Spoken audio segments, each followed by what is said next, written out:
In this video, we're going to cover some of the basics of algebra to get us started here.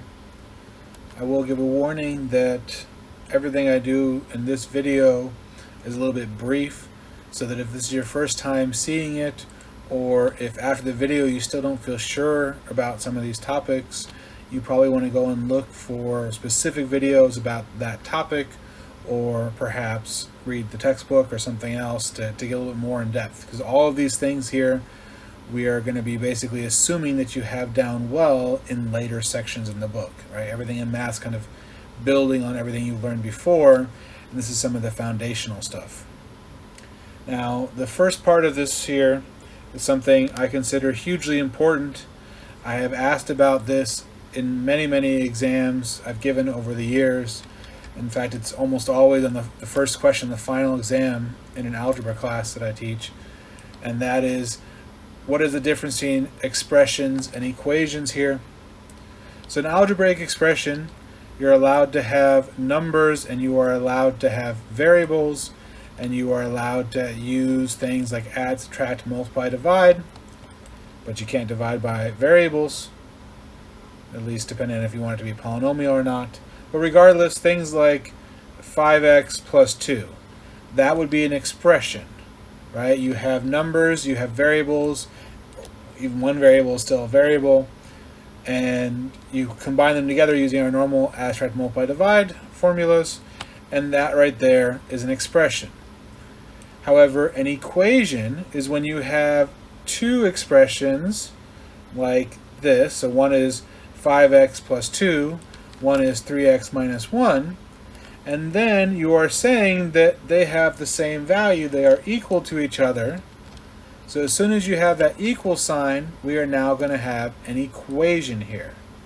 So again, the main difference, the way you can look at something and know if it's an expression or an equation, is whether it has an equal sign.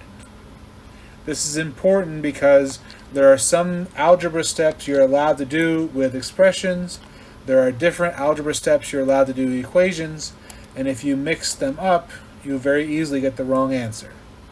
For example, clearing out fractions is something that you will do with equations, but you cannot just clear out fractions easily on an expression.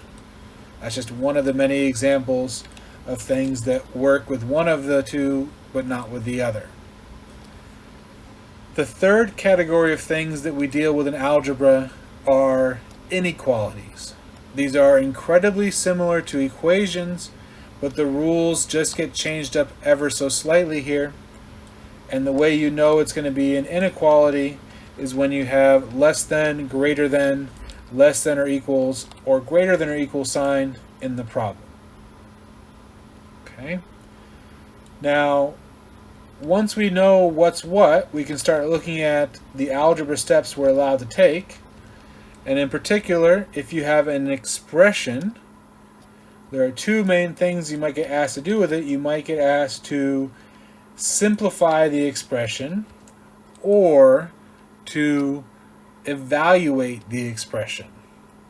Notice how you will never be asked to solve an expression. That would not make any sense. So if you try to use solving rules on expressions, your answer is going to be nonsense. And I see a lot of students mixing this up. Okay, so if I'm trying to simplify, the way you simplify is you're going to go ahead and, there's a lot of rules to simplifying. In this case, we're looking at distributive law and combining like terms. There are many other different rules for simplifying, but this is what we'll stick to for this video. So for example, you're going to want to distribute that negative sign in. So we'd have 5k minus 3k plus 10. And then when I combine like terms here, 5k minus 3k is 2k plus 10. And this would be the most simplified version of this expression. On the second one, we're going to be doing two different distributive properties before we do combining like terms. So we're going to go ahead and distribute the 7 in That would give me a 14x plus 35. Then I would distribute the negative 4 in. That gives me minus 4x minus 8. Then I combine my like terms here. 14x minus 4x is 10x. And 35 minus 8 is 27. So the simplified expression would be 10x plus 27. Now, we may also want to simplify things that are a little bit more complicated involving exponents. But in order to do that, we have to remember all the different exponent rules that are possible. Here's a list of a bunch of them. The first rule says that if you're multiplying things that have the same base, you can go ahead and just add the exponents there. On the other hand, if you are dividing things with the same base, you subtract the exponents. Then, if you have a base with an exponent inside of parentheses with another exponent, then you multiply the two exponents there. Number 4 here says that if you have an exponent on a parentheses, and very importantly, if you are multiplying inside the parentheses, then you can distribute the exponent in. I do want to warn you, it's a very, very common mistake to try to distribute an exponent when you are adding. If you do that, though, it is completely wrong. So please don't do that.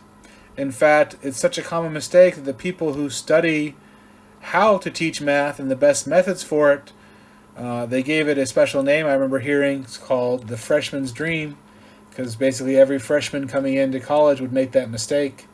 So please, heed the warning and don't make that mistake, and you will save yourself a lot of hassle. The last two rules here are, if you have a negative exponent, you can turn it into a positive exponent by moving it to the denominator. And the last one, it says that whenever you have anything at all, if you raise it to the 0th power, you always get 1. So let's go ahead and try to use some of those rules to simplify this whole expression here. So first things first, we use our exponent here. Now because it's all multiplying inside, I can distribute that. So I'd have negative 3 squared, x squared, y squared.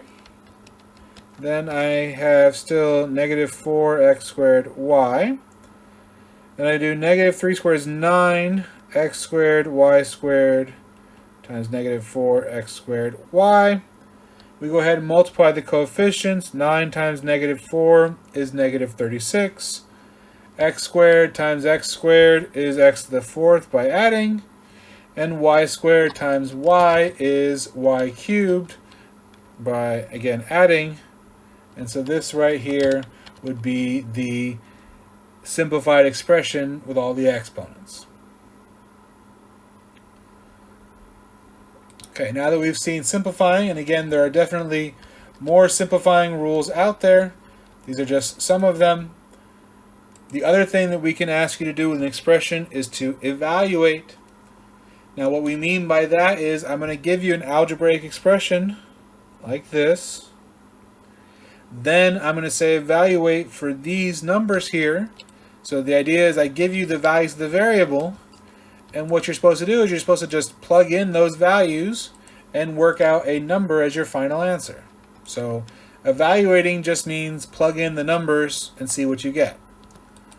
So in this case here, b plus a would be 3 minus 2, or really 3 plus negative 2 if you want. Then I have a squared minus b, so a is negative 2 squared minus b is 3. This would give me 3 minus 2 is 1, and 4 minus 3 is 1, so it turns out this evaluates just to the number 1. Okay, so that's what we get here. Then for this last little part in this video here, I mentioned how when you have an expression, you could simplify or evaluate. And if you're going to try to solve, solving only works for equations. However, if I wanted to talk about solving equations, I could make 5 to 10 videos just on that. So I'm not going to do every variation here. I'm only going to do the most beginning version of equations and inequalities here. So we have 2x minus 1 equals 5. If I want to solve that, that means I want to find any value of x that will make it true. And as I said, there are many different things you are allowed to do with equations. For right now, though, the one we're going to talk about is we can add any number we want to both sides. Now you can add 17 if you really wanted to, but by choosing to add 1 to both sides, I make the left side have less stuff there. It's only going to be 2x there. And not only are you allowed to add a number to both sides, you're also allowed to subtract, multiply, or divide a number of your choice. And if I choose to divide both sides by 2, the 2's on the left cancel out, and I'm going to be remaining with x equal to 3. And that means we go ahead and found the solution of the equation is just x equals 3. Similarly, if I instead have an inequality here, if I have an inequality that is 2x minus 1 is greater than 5, then what I can do is I can go ahead and add 1 to both sides. I can then divide 2 to both sides. So I have like the same set of rules here. There is a small variation when you have an inequality instead of an equation, which we don't see in this problem, but we will see in a later section. And so this tells us that the solutions must be that x is greater than 3. So any number that is bigger than 3 is a solution to this.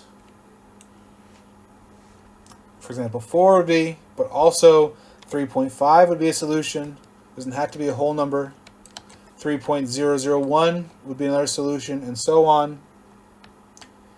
And sometimes, in fact, usually we prefer to rewrite this in something called interval notation, which would be parentheses 3 comma infinity, which again means all the numbers between 3 up to infinity. So that's how we can write our answer there. It's called interval notation. Okay, so this is the solution here. So again, this is just a quick overview of some of the basic algebra things that we'll be seeing and expanding on in this class. But again, if any part of it is something that you are unsure about after this video, then you're going to want to delve deeper into that, practice it more, read up about it, watch more videos on it, because you really have to have all these things down before you work on the more complicated stuff in later sections.